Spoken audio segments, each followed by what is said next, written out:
ஒரு ஊர்ல பாத்தீங்கன்னா ஒரு அப்பா இருக்காரு. அவருக்கு 3 பசங்க இருக்காங்க. இந்த அப்பா ரொம்பவே வசதியா இருந்தாலுமே அவரு மனசுல நிம்மதியே இல்ல.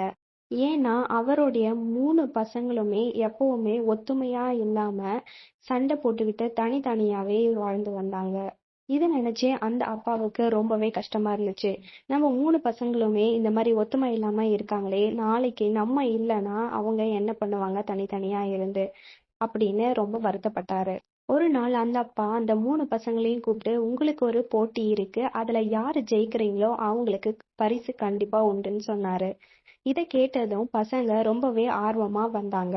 அந்த அப்பா எல்லார்கிட்டயும் ஒரு ஒரு குச்சியை கொடுத்து, இத யார் ஃபர்ஸ்ட் சரிசமமா உடைக்கிறாங்களோ அவங்களுக்கு தான் பரிசு அப்படின்னு சொன்னாரு. 3 பேருமே குச்சிய சரிசமமா உடைச்சிட்டு, நான் தான் உடைச்சேன், நான் தான் ஃபர்ஸ்ட் உடைச்சேன்னு சண்டை போட்டுட்டு இருந்தாங்க. இத பார்த்ததும் அந்த அப்பா, சரி, இந்த தடவை உங்ககிட்ட ஒரு கட்டா கட்டின குச்சிகளை தரேன், இதை உடைச்சு காமிங்கன்னு சொன்னாரு.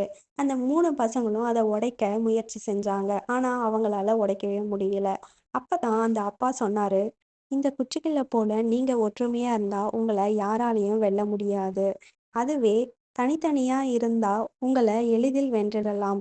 அதனால ஒற்றுமையே வலிமை என்று சொன்னாரு.